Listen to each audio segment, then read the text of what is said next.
This review is dedicated to the entitled assholes who made the petition to remake Game of Thrones Season 8. The people with virtually zero lives who recut a bootleg copy of Avengers Endgame only showing male heroes. The people who make 45-minute long rant videos whenever Brie Larson so much as sneezes. The people who keep making the Last Jedi hate videos calling it cinematic cancer.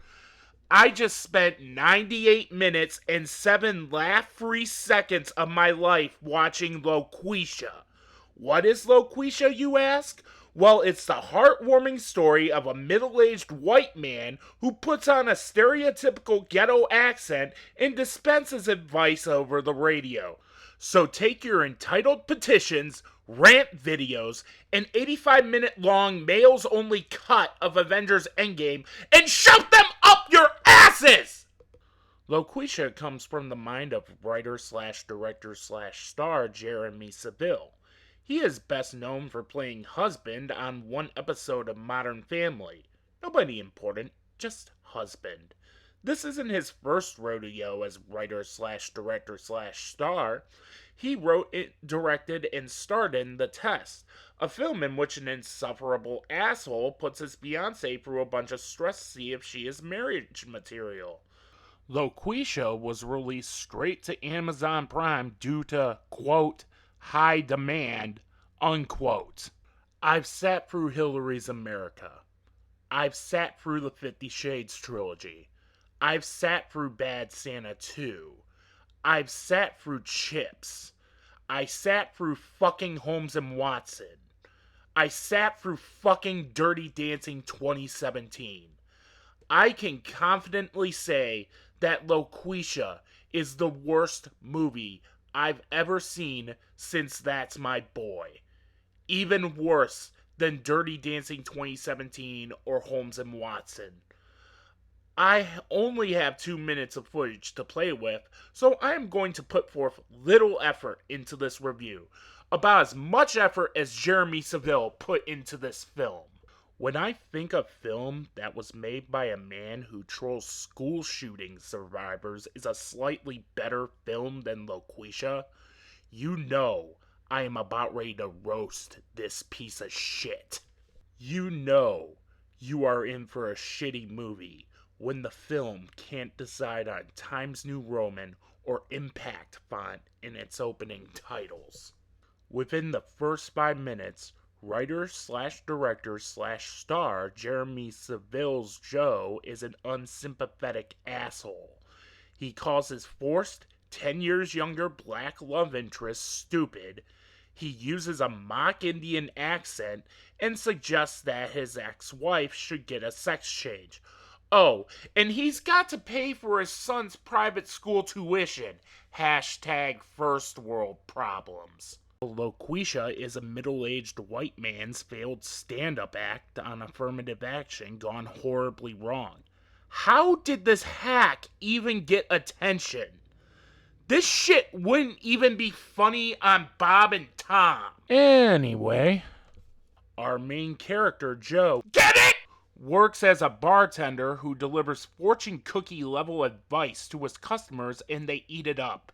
Everyone in this film treats him like he is the Messiah because Jeremy Seville wrote the screenplay. So his black forced love interest Rachel, who has an IMDb page that screams she should fire her agent for even suggesting this, tells him about a job at a radio station. But they don't want average Joe.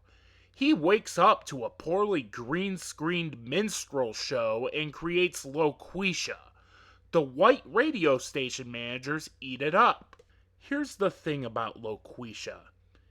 He doesn't even sound black. With Loqueesha, what's your problem? Hi, Loqueesha. It's Bree. Oh, I ain't talking to you, not the way you sound. Next caller. You go, girl. He sounds like a middle-aged morning DJ on a classic rock station. When you can't even get the accent right, your movie sucks. But Loqueesha takes off because Jeremy Seville wrote the screenplay. Loqueesha doesn't just take off. Joe is now getting offers from Oprah Winfrey. Mr. Seville, have you ever heard of a man named James Fry? A simple Google search will tell you that Oprah Winfrey has zero tolerance for imposters. Then Joe has to find a face for Loqueesha. There are three people who audition: a black, overly peppy and skinny actress, a fan who is the visual approximation of Loqueesha, and transphobic humor. You can do something like this right. Here's a clip from Coming to America. But I've been watching you all evening, and I want to tear you apart. And your friend, too. That scene works because Arsenio Hall knows a thing or two about comedic timing, and the context is a series of bad dates. Also, Coming to America was a spotlight for both Eddie Murphy and Arsenio Hall doing multiple roles, thus making Semi spit out his drink funnier. Jesus, Eddie Murphy is trying his damnedest not to break.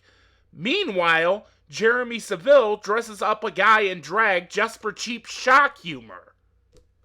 We know the guy is not going to get the role. He's just there for a cheap fucking laugh.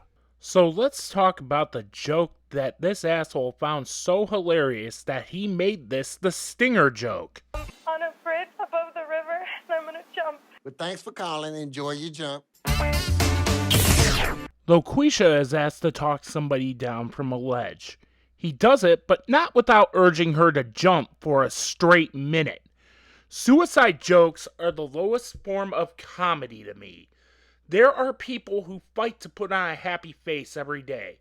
The fact remains is that this asshole told a woman to jump for a straight minute before dispensing his fortune cookie level advice that she is just looking for attention. But because Jeremy Seville wrote the script, she doesn't jump. Then Jeremy Seville has the fucking gall to paint the woman playing the face of Loqueesha as the fucking villain. The face of Loqueesha rightfully wants a 70-30 split of the Loqueesha profits, or she would expose him. Clearly, Jeremy Seville has not visited Detroit in his life, because in real life, she would have taken to Black Twitter, exposed him as white, and Joe would be fired quicker than you could say Medea. This could have been a learning experience for him, but no! The face of Loqueesha takes over the show and gives shit advice. Of course, these dumb shit station managers don't realize Loqueesha's voice went up several octaves and Loqueesha's ratings plummet, thus resulting in a visit to Joe. Surely this is going to be an enlightening conversation about how Joe is using cultural appropriation for personal gain and that he should get back to the black community of Detroit, right? I messed up. You want me to admit it? There. I said it. You are a better black woman than I am. Okay?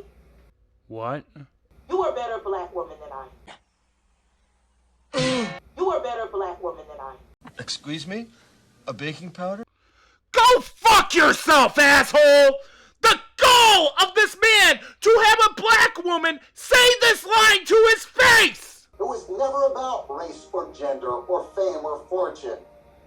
It's about telling the truth straight from your heart. And of fucking course, he puts a self-insert Oscar scene after this.